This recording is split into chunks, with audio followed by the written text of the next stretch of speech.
Olá, boa noite a você. Este é o Jornal da Record. São Paulo já investiga 14 casos suspeitos de hepatite aguda infantil. Metade dos infectados pelo coronavírus tem sequelas que podem durar mais de um ano. Flamengo sofre para continuar na Copa do Brasil e Corinthians garante classificação sem dificuldades. O Jornal da Record já está no ar.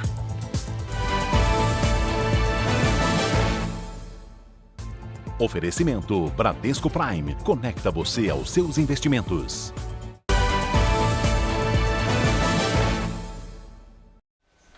A operação para prender traficantes na região da Cracolândia terminou agora à noite no centro de São Paulo. Quem atualiza as informações para a gente é a Giovana Rizardo. Giovana, boa noite para você. Oi, Salsi, boa noite para você, boa noite a todos. Nossa equipe está aqui na Praça Princesa Isabel, o principal foco da operação, e segundo a polícia, não há mais registros de aglomerações e também de confusões. Mais cedo, nossa equipe fez algumas imagens que mostram o centro bem tranquilo, praticamente as ruas vazias e a Praça Princesa Isabel cercada de grades com a presença da polícia. Durante a tarde, as grades foram colocadas na praça para impedir que os dependentes voltassem para o local. A operação prendeu 25 pessoas. Muito material foi apreendido, dinheiro, drogas, armas falsas e até documentos como CPF e RG que eram vendidos pelos traficantes. Em março, os dependentes químicos saíram da Praça Júlio Prestes, que fica a 500 metros daqui, e vieram para a Praça Princesa Isabel, aqui no centro da capital. Salsi. Obrigada pelas atualizações, Giovana. Pelo menos a metade das pessoas que pegaram coronavírus apresentam sequelas por um longo tempo. Então vamos ao Rio de Janeiro conversar com Pedro Paulo Filho, que tem os detalhes deste estudo para a gente. Oi, Pedro, boa noite para você. Pois é, Salsi, uma boa noite para você, boa noite a todos. Isso foi o que mostrou uma pesquisa da Fundação Oswaldo Cruz, que constatou que os efeitos da doença podem durar por mais de um ano. A pesquisa acompanhou por 14 meses 646 pessoas que tiveram a infecção e verificou que desse total 342 pacientes tiveram sintomas no pós-infecção. A pesquisa mostrou ainda que esses sintomas, verificou que desse total, a Organização Mundial da Saúde chama esse efeito de síndrome da Covid longa. Eles tiveram sintomas pós-infecção. A pesquisa contabilizou 23 sintomas depois do término da infecção. Reclamação mais frequente é o cansaço extremo, mas ainda tem outras reclamações como falta de ar, cansaço extremo, também perda de olfato e paladar e ainda dores de cabeça. Salsi. Preocupante, não é, Pedro? Obrigada pelos detalhes. Minas Gerais identificou uma linhagem da variante Ômicron, que até então era inédita aqui no Brasil. A gente segue nesse assunto agora com a Virgínia Narlon, que está aqui comigo. Tem mais informações. Virgínia, boa noite.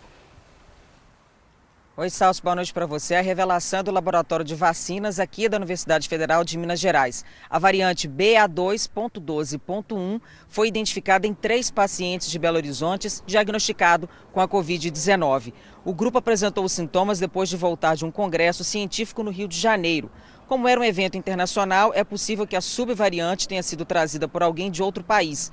Ainda assim, os dados iniciais não indicam que a variante seja mais letal ou perigosa. Por enquanto, o que se sabe é que essa é a linhagem mais comum nos Estados Unidos. Salsi. Ainda tem muita coisa para descobrir sobre a Covid, não é, Virgínia? Obrigada pelas suas informações. No Distrito Federal, a taxa de transmissão da Covid-19 está em alta, viu? A Narla Guiar tem os detalhes para a gente direto, ao vivo de Brasília. Oi, Narla, boa noite. Oi, Salsi. Perdemos a comunicação com a Narla, daqui a pouquinho a gente volta para conversar com ela. Olha só, agora a gente vai falar da União Europeia, que vai abandonar o uso obrigatório de máscaras em aviões e aeroportos. As informações chegam agora. A suspensão começa a valer na segunda-feira. Mas a recomendação é que passageiros vulneráveis devem manter a máscara, e é o caso dos idosos e das grávidas. Esta regra chega no momento em que diversos países da Europa anunciaram o fim da máscara obrigatória, do uso da máscara, né? Em abril, a Justiça dos Estados Unidos anulou uma decisão do governo federal de exigir o uso do item no transporte público. A Coreia do Norte confirmou os primeiros casos de coronavírus desde o começo da pandemia. Autoridades de saúde detectaram um surto ligado à subvariante BA2 da Omicron. É a cepa mais contagiosa da doença até agora. Segundo a mídia estatal, o líder Kim Jong-un já determinou medidas de confinamento da população. É a primeira vez que a Coreia do Norte admite ter identificado casos de Covid-19. E olha, a China anunciou que vai manter a política de tolerância zero contra a Covid-19. Isso foi uma resposta às críticas da OMS por conta das restrições adotadas no país, como o confinamento das cidades inteiras. O porta-voz do Ministério das Relações Exteriores da China afirmou que o diretor-geral da Organização Mundial da Saúde, Tedros Adhanom, fez comentários irresponsáveis sobre como o governo chinês lida com a pandemia. No país, quando um surto é detectado, as autoridades isolam cidades inteiras com milhões de habitantes, como Pequim e Xangai. Além de causar estresse aos moradores, o confinamento prejudica a economia do mundo inteiro. O principal diretor da OMS afirmou que a política de tolerância zero da China, de não aceitar nenhum caso de Covid, é insustentável e pediu mudanças. Boa parte da população considera a política exagerada e tem demonstrado insatisfação. Enquanto a China foi alvo de críticas, Portugal recebeu elogios da OMS, ressaltando a campanha de vacinação, que foi abrangente. A organização também destacou o tratamento de graça às pessoas com Covid-19, ressaltando que isso não é muito comum em outros países. No Brasil, isso acontece no SUS, o Sistema Único de Saúde. Portugal descarta retomar as restrições, apesar do novo aumento no número de casos e possível alta no de mortes pela doença. O país segue o exemplo de outra nação europeia, a Suécia, que mesmo sem adotar o confinamento, registrou um dos menores índices de morte por Covid em toda a Europa. Agora sim, vamos retomar a comunicação com a Narla Guiar, porque, olha, no Distrito Federal a taxa de transmissão da Covid-19 está em alta, não é, Narla? Você tem as informações, os detalhes para a gente direto de Brasília. Boa noite. Boa noite, Salsi. Nesta quarta-feira, a taxa atingiu 1,22. Isso significa que 122 pessoas, 100 pessoas infectadas, podem transmitir o vírus para outras 122. Índices acima de 1 mostram que o número de casos está aumentando. O indicador permaneceu abaixo de 1 por 77 dias, mas voltou a crescer em maio. Desde o início da pandemia, já são 700 mil casos confirmados, com quase 12 mil mortes por Covid aqui no Distrito Federal.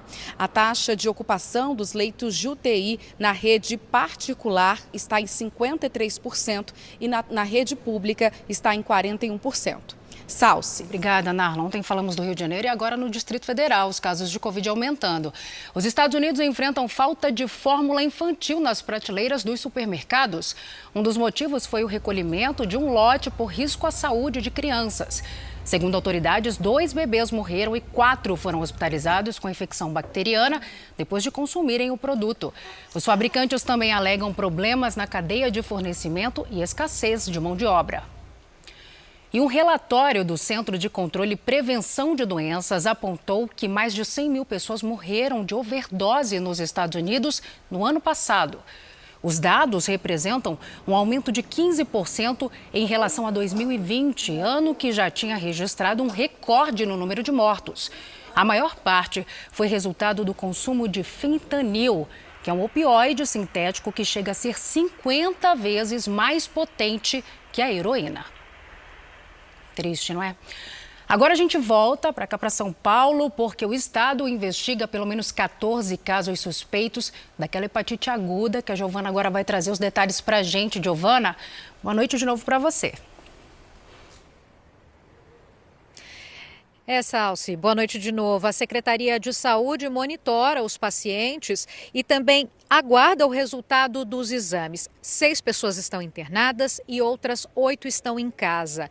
Os casos suspeitos foram identificados em São Paulo, em São José dos Campos e em Fernandópolis. No Brasil, 28 casos são investigados em 7 estados. Além de São Paulo, 2 no Espírito Santo, 4 em Minas Gerais, 2 em Pernambuco, 3 no Paraná, 7 no Rio de Janeiro e 2 em Santa Catarina. A hepatite é uma inflamação com diversas causas. Por isso, é fundamental essa investigação, Salsi, para o diagnóstico e também para o tratamento da doença. Obrigada, Giovana, pelos detalhes. O assunto agora é eleições. O Tribunal Superior Eleitoral iniciou nesta quarta-feira mais uma etapa de verificação da segurança das urnas eletrônicas. 26 profissionais que encontraram falhas no primeiro teste em novembro do ano passado voltaram ao Tribunal Superior Eleitoral para avaliar se os problemas foram resolvidos. Dos 29 planos de ataque executados contra o sistema na época, 5 tentativas apontaram algum tipo de falha. Algumas camadas de segurança que estão presentes no dia a dia e que inviabilizariam o trabalho dos investigadores são intencionalmente removidas, como forma de permitir que eles façam seu trabalho e tragam contribuições que não seriam possíveis se nós mantivéssemos a rotina normal da logística e da sessão eleitoral que todos nós conhecemos. Os investigadores admitem não ter encontrado formas de alterar o resultado das eleições e que seria quase impossível uma fraude. Seria necessário, no mínimo, ali algum mesário corrupto para estar utilizando do mecanismo, né, para fazer uma espécie de engenharia social com o eleitor, mas é muito necessário, no mínimo, 1, 2, 3 pessoas para fazer isso. Importante destacar, é uma urna e é o sigilo de voto. Então, não é uma coisa tão simples de ser feita. O teste público de segurança do sistema eletrônico de votação já estava previsto no calendário eleitoral. O procedimento é realizado desde 2009. O resultado será divulgado no dia 30 de maio. A Corte tem reforçado que as eleições no Brasil são transparentes, seguras e livres de fraudes. O governo federal questionou os outros poderes da República sobre a possibilidade de conceder reajuste salarial de 5% aos servidores. A gente fala novamente agora com a Narla Aguiar, em Brasília. Narla. Isso, Salsi, o Senado e o Supremo Tribunal Federal já se posicionaram a favor do reajuste sem a necessidade de receberem mais recursos este ano. O presidente do Supremo Tribunal Federal, ministro Luiz Fux, respondeu à Casa Civil que o impacto no orçamento do Judiciário no segundo semestre deste ano seria de 827 milhões de reais. Ele afirmou que o reajuste vai exigir o remanejamento de verbas que não são destinadas a pagamentos obrigatórios, como salários e benefícios da Previdência. O Senado informou que o reajuste custaria 89 milhões de reais nos últimos 6 meses do ano. A Câmara Federal ainda não se posicionou sobre esse assunto. Salsi. Obrigada, Narla, pelos detalhes.